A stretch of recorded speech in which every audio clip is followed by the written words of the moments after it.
Hello students, मैं Anoop sir. आज आप लोग क्लास 10th के जो नॉन कॉर्पोरेशन मूवमेंट्स या असहयोग आंदोलन रहे थे उसका प्रभाव देखना है कि उसे ग्रामीणों ने किस प्रकार से लिया, या कहें कि उसका भिन्न भिन्न क्षेत्रों पर लोगों ने असहयोग आंदोलन को कैसे लिया। तो सबसे पहले हम लोग देखेंगे ग्रामीण इलाकों में विद्रोह यानी रिबेलियन इन द कंट्रीसाइड। तो रिबेलियन इन द कंट्रीसाइड में अगर देखें तो हम दो प्रकार से देखेंगे, रिबेलियन इन द कंट्रीसाइड या कहें कि ग्रामीण इलाकों में विद्रोह यानी ग्रामीण इलाकों में इस मूवमेंट्स को कैसे लिया गया, इसके बारे में देखेंगे। तो सबसे पहले इसे किसानों ने कैसे लिया और फिर आदिवासियों ने कैसे लिया, यानी जो हम लोग यहाँ पर देख रहे हैं इसका इफेक्ट यानी ग्रामीण इलाके पर या rebellion in the country side जो हम देख रहे हैं उसको दो प्रकार से देखेंगे। पहला हम लोग देखेंगे रूरल एरिया पर, मतलब जो किसानों का इफेक्ट है, और दूसरा देखेंगे कि रूरल एरिया पर जो आदिवासी हैं या ट्राइब्स हैं उनके बारे में। सबसे पहले देखेंगे पीजेंट्स यानी कि किसानों के बारे में, किसानों ने इस मूवमेंट्स को किस प्रकार से लिया। तो फर्स्ट किसानों में देखते हैं। तो उस समय किसानों के आंदोलन का जो नेतृत्व है वो बाबा रामचंद्र कर रहे थे। इनकी बात करें तो एक प्रकार से ये एक सन्यासी थे। इससे पहले बाबा रामचंद्र गिरमिटिया मजदूर के रूप में कार्य कर चुके थे। तो ये गिरमिटिया मजदूर क्या होता है? Indentured labour. तो इंडेंचर्ड लेबर क्या होते हैं कि जब कॉलोनिज्म यहाँ था या कहें कि कॉलोनिज्म की शासन व्यवस्था थी, यहाँ पर जो अंग्रेजों का यहाँ शासन व्यवस्था था, उस समय यहाँ से मजदूरों को दूसरे उपनिवेशों में या दूसरे कॉलोनियों में लेबर्स के रूप में भेजा जाता था। जब इन्हें दूसरे समूहों में या द्वीपों में उपनिवेशों में भेजा जाता था तो एक एग्रीमेंट होता था, और उस एग्रीमेंट को ही क्या कहा जाता था? उस एग्रीमेंट को मजदूरों द्वारा गिरमिटिया कहा जाता था। तो ये लोग फिजी, गयाना और वेस्ट इंडीज में भेजे जाते थे। तो ऐसे भारतीय लेबर्स जो फिजी, गयाना, वेस्ट इंडीज आदि में एक एग्रीमेंट के तहत मजदूरी करने या लेबर्स के रूप में भेजे जाते थे, उन्हें गिरमिटिया मजदूर कहा जाता है। तो बाबा रामचंद्र भी फिजी में गिरमिटिया मजदूर के रूप में काम करके आए थे। इसके अलावा बाबा रामचंद्र एक अब सन्यासी थे जो किसानों को रामचरितमानस का पाठ पढ़ाकर या रामचरितमानस का पाठ करके किसानों को प्रेरित करते थे या उन्हें उत्तेजित करने का काम करते थे। तो किसानों ने जो विद्रोह किया उस विद्रोह का जो कारण क्या था वो जानना है। तो तालुकेदार, इनको हम तालुकेदार ही कहेंगे, वह जमींदार यानी लैंडलॉर्ड्स, जो तालुकेदार और लैंडलॉर्ड्स होते थे, इनके विरुद्ध किसानों द्वारा इस आंदोलन को या इनके नेतृत्व में आंदोलन को संचालित किया गया। उसके 3 रीजन थे। पहला था किसानों से भारी भरकम बना, यानी जो किसान थे उनसे भारी भरकम लगाम, यानी जो किसानों से रेंट है वो भारी मात्रा में लिया जाता था, या कहें कि use high rent for farmers. किसानों से हाई रेंट लिया जाता था या अधिक लगाम लिया जाता था। अगला, किसानों से बेगार कराया जाता था, यानी बेगार ऐसा श्रम है जिसके बदले कोई पारिश्रमिक नहीं दिया जाता था या उसके बदले कोई वेतन या वेजेस देय नहीं होता था। इसे फोर्सेस लेबर भी कहते हैं, फोर्स लेबर है, फोर्स डाल के या दबाव डाल के लेबरिंग का कार्य कराया जाता था। और तीसरा है जमीन बेदखली। जमीन बेदखली यानी जो जमींदार होते थे वो किसी भी किसान को एक जमीन पर अधिक समय तक या एक जमीन पर कार्य करने के लिए नहीं रखते थे। उनकी जमीन को लगातार परिवर्तित करते रहते थे या लगातार उनकी जमीन को चेंजिंग करते रहते थे, जिससे उनको वह अपनी जमीन पर अपना स्वामित्व न बता सके या स्वामित्व हासिल ना कर सके। इसलिए जमीन बेदखली यानी जमीन को लगातार बदला जाता था, यानी कि इरिगेशन ऑफ द ग्राउंड, यानी कि जो जमीन है, लैंड्स है, उसको लगातार चेंज किया जाता था। तो इन सबका, इन नीतियों के विरुद्ध बाबा रामचंद्र के नेतृत्व में किसानों द्वारा आंदोलन चलाया जा रहा था। ठीक है ना। अब इसके बाद इसी आंदोलन को आगे बढ़ाने के लिए बाबा रामचंद्र द्वारा 17 अक्टूबर 1920 को 17 अक्टूबर 1920 को बाबा रामचंद्र व जवाहरलाल नेहरू के सहयोग, जवाहरलाल नेहरू के सहयोग से अवध किसान सभा का गठन किया गया, यानी अवध किसान सभा का गठन किया गया। और इस अवध किसान सभा के माध्यम से किसान यहाँ आंदोलनरत थे। अब यहाँ जानना है कि किसानों ने, हम पढ़ क्या रहे हैं, अभी तो इसकी भूमिका बता रहे थे, अब पढ़ना है किसानों ने असहयोग आंदोलन को कैसे, यानी ये रामचंद्र के नेतृत्व में जो आंदोलन चल रहा था, यहाँ के किसानों ने इस आंदोलन को कैसे लिया या इसको कैसे एक्सेप्ट किया। तो मिटाना पड़ेगा थोड़ा सा, यहाँ हटाते हैं। तो जैसे ही असहयोग आंदोलन प्रारंभ होगा, असहयोग आंदोलन शुरू होगा, तो क्या होगा कि जो किसान थे, जो यहाँ के किसान हैं, वो तालुकेदारों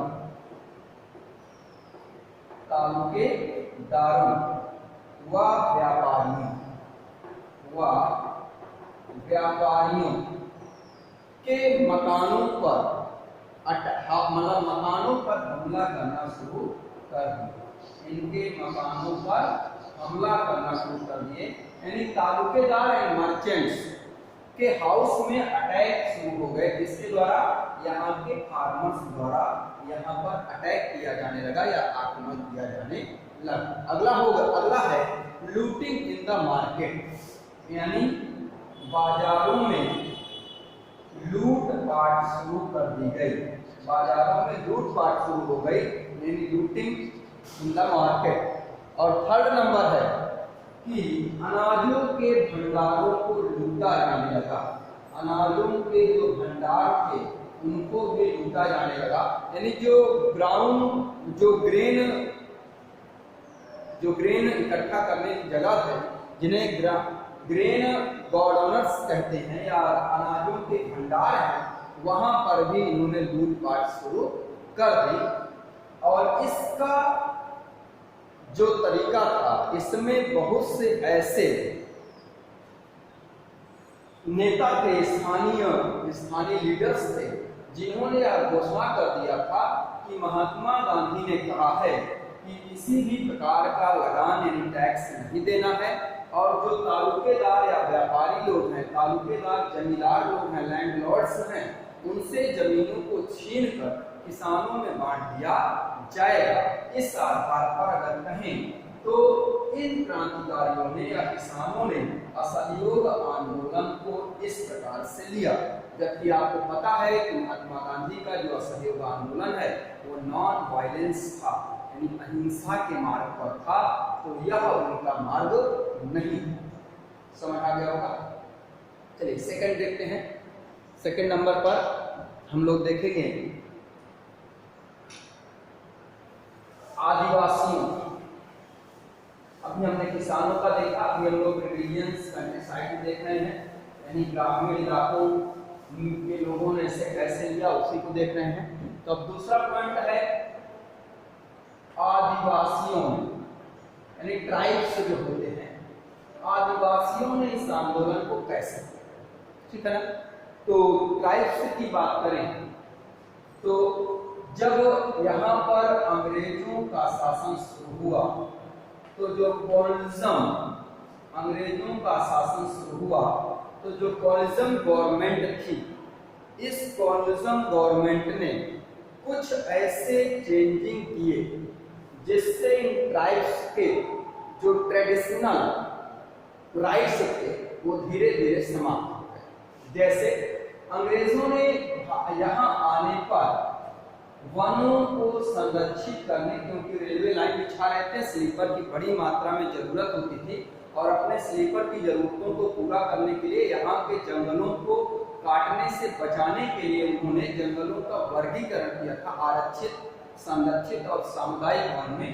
तो यहाँ पर अधिकांश वनों को आरक्षित वन की श्रेणी में ला दिया गया, यानी कि अब इन वनों पर लोगों के, भारतीय लोगों के द्वारा जो वनों का उपयोग किया जाता था उस उपयोग को रोक दिया गया, और इन वनों का मुख्यतः उपयोग कौन करता था? ट्राइब्स करते थे, क्योंकि जंगलों में वही आदिवासी निवास करते थे। जैसे पहला गवर्नमेंट, जो कॉलोनिज्म गवर्नमेंट है उसके रूल के द्वारा जब आरक्षित वनों का प्रावधान ला दिया गया, तो जो पहला चेंज हुआ वो था कि जंगलों में मवेशियों को चराने पर प्रतिबंध लग गया, यानी जो आदिवासी के मवेशी होते थे, इन मवेशियों के चराने पर प्रतिबंध लग गया, ठीक है ना। यानी कि अगर यहाँ कहें, इसका मतलब हो गया the forest of grazing their cattles, यानी जो यहाँ पर अब लोग जो है अपने मवेशियों को चरा नहीं सकते। दूसरा, जो ट्राइब्स थे वो लोग जंगल से ही अपनी लकड़ियां प्राप्त करते थे और साथ में फल फूल आदि की भी व्यवस्था करते थे। तो अब यह जो है जंगलों से ना तो अपनी लकड़ियां प्राप्त कर सकते थे और ना ही वहां से फल फूल बिन सकते थे या इकट्ठा कर सकते थे, यानी इस पर भी प्रतिबंध लग गया। यानी कि एक प्रकार से कलेक्ट फ्यूल वुड्स, यानी जंगल से ईंधन के लकड़ियां, collect fuel woods and fruits, not मतलब कि अलाउड नहीं था, ये इनको कलेक्ट नहीं कर सकते थे, नॉट कलेक्ट, ठीक ना। थर्ड नंबर पे क्या हो गया कि वन क्षेत्रों में दाखिल होने से प्रतिबंध लगा दिया गया, यानी यहाँ के जो वन क्षेत्र थे इन क्षेत्रों पर दाखिल होना या अब जाना प्रतिबंधित कर दिया गया, यानी अब इन क्षेत्रों पर यह लोग नहीं जा सकते थे।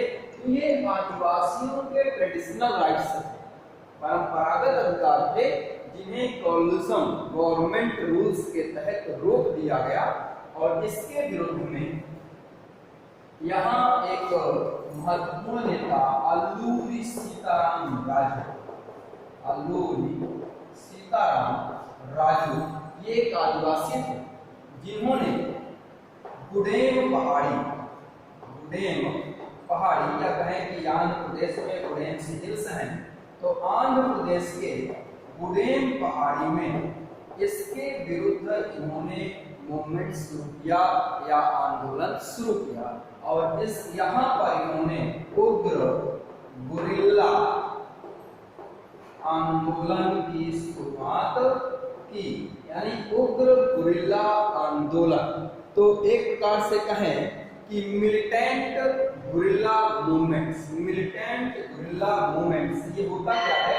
एक ऐसा आंदोलन है या ऐसा मूवमेंट्स है जिसके तहत जो आदिवासी हैं वो अंग्रेजों की कॉलोनियों पर या अपने विरोधियों पर अचानक से छिपकर आक्रमण करेंगे और कुछ देर तक मारकाट करने के बाद वापस छिप जाएंगे, यानी कि जब सामने वाला प्रतिद्वंदी युद्ध के लिए तैयार नहीं होता है उस समय छुपकर वार करना ही गुरिल्ला युद्ध पद्धति कहलाती है। तो बाबा ये जो अल्लूरी सीताराम राजू है इनके नेतृत्व में गुरिल्ला मूवमेंट शुरू किया गया। अल्लूरी सीताराम राजू की कुछ अलग विशेषताएं हैं, ठीक है ना। अल्लूरी सीताराम राजू जो थे उनकी कुछ स्पेशल पावर थे और बताते थे कि उनके कुछ विशेष अधिकार या उन्हें कुछ पावर्स प्राप्त हैं, उन पावर्स के बारे में जानते हैं।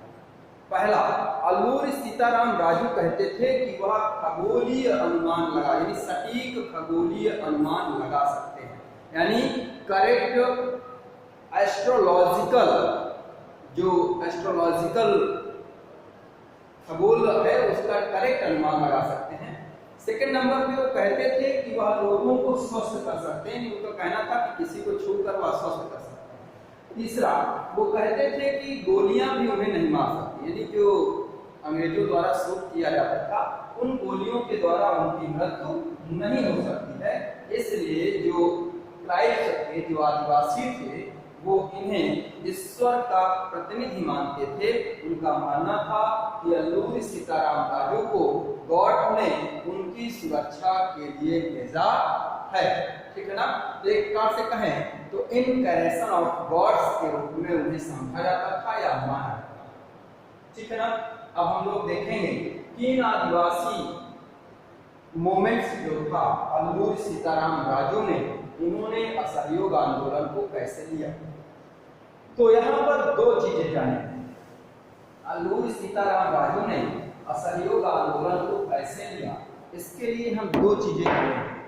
पहला और दूसरा, पहला, अल्लूरी सीताराम राजू महात्मा गांधी से बहुत अधिक प्रभावित और असहयोग आंदोलन के समय उन्होंने खादी वस्त्रों के प्रयोग व शराब पीना प्रतिबंध किया था, या उन्होंने इसे प्रतिबंधित कर असहयोग आंदोलन के प्रति अपना समर्थन प्रस्तुत किया, ठीक है ना। यहाँ उन्होंने क्या लिया, गांधी जी से प्रेरित होकर खादी वस्त्र का प्रयोग यानी कि फॉरेन टेक्सटाइल्स का बहिष्कार, बाइकआउट करेंगे और शराब पीना प्रतिबंधित किया। लेकिन जो दूसरा है वहां पर इनके विचार भिन्न है। इनका अल्लूरी सीताराम राजू का मानना था कि हमें लिबर्टी यानी स्वराज्य या स्वतंत्रता नॉन वायलेंस के मार्ग से नहीं मिल सकती, यानी अहिंसा के मार्ग से नहीं मिल सकती है। अगर स्वराज्य प्राप्त करना है तो फोर्स के माध्यम से यानी बल प्रयोग के माध्यम से ही प्राप्त हो सकता है। तो ये था महात्मा गांधी के विचारों में डिफरेंट, यानी जो आदिवासी थे यहाँ तो सहमत हैं, लेकिन अल्लूरी सीताराम राजू का मानना था कि नॉन वायलेंस के मार्ग से हम अहिंसा को प्राप्त नहीं, मतलब हम स्वराज्य को प्राप्त नहीं कर सकते। ठीक है, तो आज इतना ही। नेक्स्ट वीडियो में आप लोग देखेंगे बागानों में स्वराज्य और स्वराज्य पार्टी का गठन।